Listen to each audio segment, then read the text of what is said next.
आज उसका full bench हुआ है तो आप उस पर बात उसके करना लिए ज़ाहिर है यार एक इम्पॉर्टेंट बात है ठीक है कि वो ख़त लिखते हैं और ख़त लिखने के बाद अब यानी कि सुप्रीम कोर्ट उसका नोटिस लेकर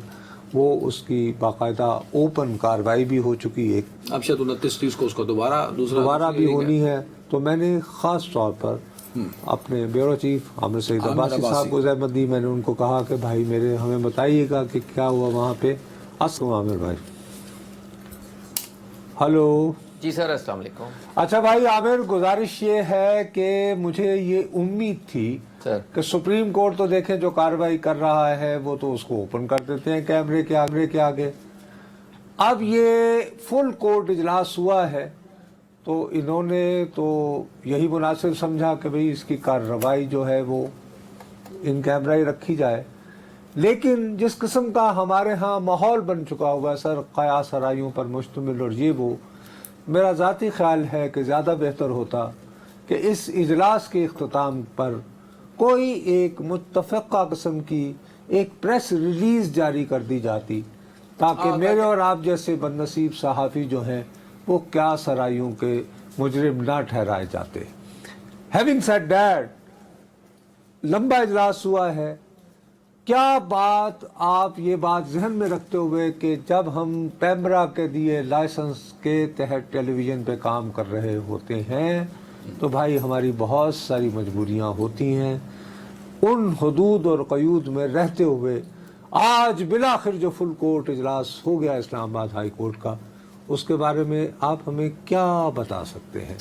बहुत शुक्रिया नुसरत साहब। आपको याद होगा जब गुज़श्ता माह इस्लामाबाद हाई कोर्ट से ये ख़त जारी हुआ था और उसके बाद फिर ये मामला सुप्रीम कोर्ट और फिर सुप्रीम कोर्ट से बाद हुकूमत के बाद कमीशन के बाद अज़ख़ुद नोटिस और अज़ख़ुद नोटिस के बाद सुप्रीम कोर्ट ने जब इस पर समाअत की तो ये ऑर्डर पास किया गया और ये कहा गया कि इस सारे मामले के ऊपर तमाम हाई कोर्ट से तजावीज़ ले ली जाएँ। उसमें बार एसोसिएशन भी, बार कौंसल्स भी और दीगर भी तमाम जो फ़रीक़ैन हैं वो अपनी अपनी तजावीज़ दें। तो पहली मरतबा हाई कोर्ट से भी तजावीज़ मांगी गई, तमाम हाई कोर्ट से, पाकिस्तान की जो 5 हाई कोर्ट्स हैं उनसे भी तजावीज़ मांगी गई थी। और उसी तनाजुर में आज इस्लामाबाद हाई कोर्ट ने फुल कोर्ट मीटिंग कॉल की और उसमें इस्लामाबाद हाई कोर्ट के तमाम जो 8 जजेस थे वो इस मीटिंग में शरीक थे और उनकी तरफ से 2 घंटे तक इस इजलास में शिरकत की गई। इसमें किसी गैर मुतल्लिका शख्स और इवन रजिस्ट्रार हाई कोर्ट जो हैं उनको भी दाखिले की इजाज़त नहीं थी। सिर्फ़ और सिर्फ हाई कोर्ट के जो 8 जजेस थे वो इस मीटिंग में शरीक थे। और इस हवाले से जो हमारे ज़राए हैं वो यही बताते हैं कि कुछ गिले शिकवे भी हुए और ये कहा गया कि अगर सबसे पहले ये डिमांड की गई थी कि full court meeting high court में होनी चाहिए क्योंकि जो हाई कोर्ट्स हैं वो इंतज़ामी तौर के ऊपर किसी के मातहत नहीं है। तो जब ये मामला पहले जिस तरह ख़त में भी बताया गया था कि ये बहुत अरसे से ये चीज़ें चल रही थी, एग्जेक्टिव की मुदाखलत की जो इल्ज़ामात हैं, तो इसके ऊपर पहले फुल कोर्ट मीटिंग की रिक्वेस्ट की गई थी लेकिन पहले नहीं हो सकी। खैर बहरहाल अब ये फुल कोर्ट मीटिंग लेकिन बहरहाल देखिए आमिर, मैं जान की अमान पाते हुए मैं आपको नहीं कह रहा हूँ, इस्लामाबाद हाई कोर्ट से भी और सुप्रीम कोर्ट से भी बहुत जान की अमान पाते हुए दोबारा तमाम इज्जत और एहतराम मलहूज़ खातिर रखते हुए ज़रूर साहब गुजारिश ये है कि ख़त तो मंजर आम पर आ गया जी, जो 6 ऑनरेबल जजेस ने लिखा है, ठीक है ना साहब, the damage has been done. Yes. उसके बाद अब ये जो इजलास हुआ है जिसकी कार्रवाई आप कहते हैं कि जी परिंदा भी पर नहीं मार सकता था, रजिस्ट्रार को भी जाने की इजाजत नहीं थी सर, तो वो तो इस डैमेज का मदावा नहीं है मेरे प्यारे भाई। मेरे यानी कि मैं ऐसे ही,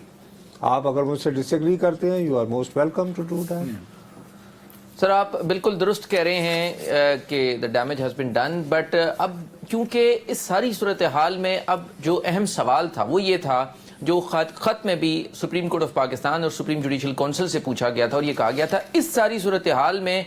रेमेडी क्या है, क्या हाई कोर्ट के जजेस को क्या करना चाहिए। और उसी सवाल के जवाब में फिर प्रोसीडिंग्स हुई और सुप्रीम कोर्ट ने अपने ऑर्डर में वापस बॉल जो है वो हाई कोर्ट्स पे भेज दी और ये कहा कि हाई कोर्ट्स तजावीज़ दें کہ کیا کرنا چاہیے. سو مطلب پہلے ہائی کورٹس نے معاملہ بھیجا سپریم جوڈیشل کونسل کو اور سپریم کورٹ آف پاکستان نے واپس ہائی کورٹس کو بھیج دیا. اب ہائی کورٹس باقی بھی اپنی اپنی تجاویز تو دے رہی ہیں, لیکن اسلام آباد ہائی کورٹ کیونکہ اس میں وہ فریق ہے جس میں جو کمپلیننٹ بھی آپ کہہ سکتے ہیں اور اس کے جو 6 ججز ہیں, انہوں نے خط میں جو تمام باتیں لکھی تھی, جو ہمارے ذرائع ہیں وہ یہ بتاتے ہیں کہ وہ تمام ججز انہوں نے کہا ہے کہ وہ اپنے ان باتوں کے اوپر اس وقت بھی کمیٹڈ ہیں, اور وہ یہ کہتے ہیں کہ جو انہوں نے باتیں لکھی تھی وہ بالکل درست تھیں اور ابھی بھی وہ ان الزامات نہیں, آپ لیکن